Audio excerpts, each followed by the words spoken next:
What's up guys, welcome to a new video. Today we're gonna talk about these old cheap ass vintage lenses, if they are any good, if you should buy them, what are the positive sides, what are the drawbacks. Yeah, that's what we're talking about in this video, so let's go ahead and talk about them. Okay, so first off, of course, these old lenses are really cheap. You can get them on eBay or probably Craigslist if you're in the USA, but I'm in Germany, so eBay is my way to go. You can get them for a very cheap price. Any kinds of vintage lenses, but the ones I'm recommending are the M42 mounts, which are just these old screw mounts. You just have to screw them on and they are somehow in the correct direction. I don't know how this works. You can get them for very cheap on the internet. I, for example, bought I think a set of these two or maybe even a third one, if I remember it correctly, for I don't know, 40 to 60 euros, which is about 40 to 60 dollars nowadays, somehow. And these lenses are really great. I'm showing you some example footage that I shot with, for example, this one, which is a 28 to 70 millimeter, and this one is a 85 to 205 millimeter lens. This one has an aperture of 3.5 to 4.5, and this one has an aperture of 3.8, which isn't the greatest aperture, but it's also not that bad. Of course, when it comes to this kit lens, the 28 to 70, you could just stick with your kit lens that comes with your camera, because it probably has the same millimeter range and it probably also has the same aperture range. But when it comes to the longer lenses, like for example, the 70 to 200 from Canon,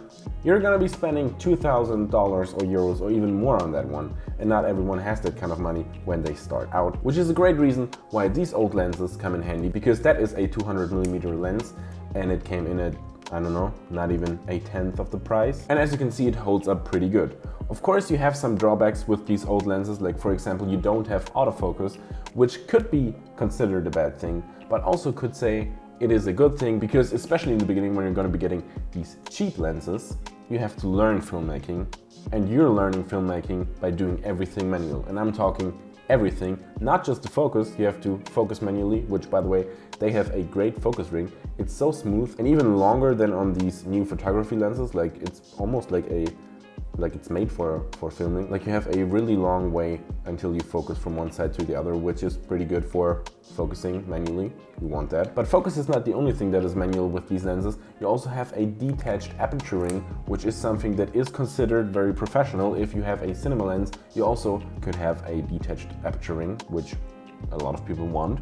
And you have it right here on these old cheap lenses. As you can see in this example footage, of course, it is not that smooth. It's by any means, it's not a smooth transition to change the aperture on the lens itself. It has this very satisfying clicking sound. Oh yes, that's when you change the aperture. But yeah, you can just do it right here and not in the camera itself, which kind of makes you, I guess, feel professional maybe. So how are you gonna use this old M42 lens, which is a screw mount, on your new Sony camera? This is my old A7S II, so not a new camera, but you get the point. It's a Sony camera, or on your Canon camera, which has a EF, RF, or the Sony E-mount. How are you gonna use that?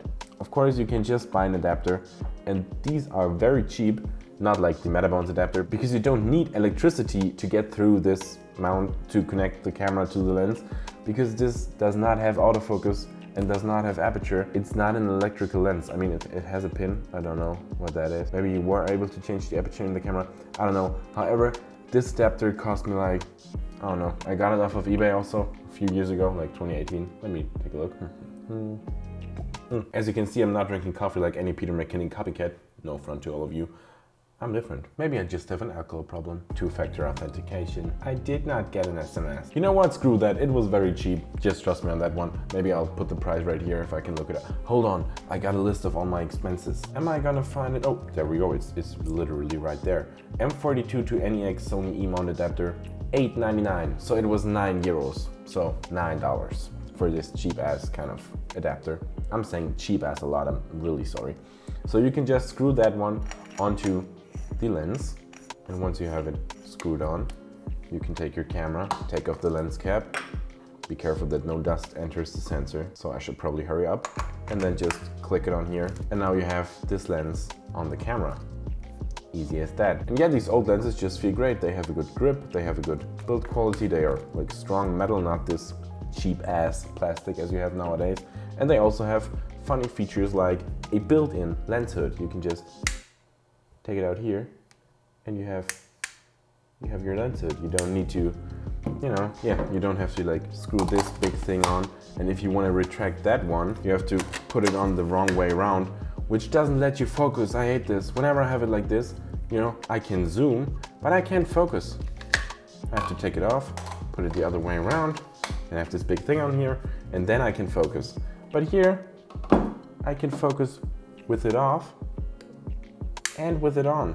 You know what? I think this is even more great than the new lens. So yeah, that's basically it from this video. I just wanted to recommend to you that you maybe look into some old vintage lenses. You don't have to always buy used new equipment, but you could also buy used old equipment, which is sometimes very used, but this is like a perfect condition, not even a single scratch on it. I mean, my A7S III is more scratched up than this, I don't know, 100-year-old lens, probably not that old, but still pretty old. And even though it is old and in a good condition, it wasn't expensive at all. It was very cheap.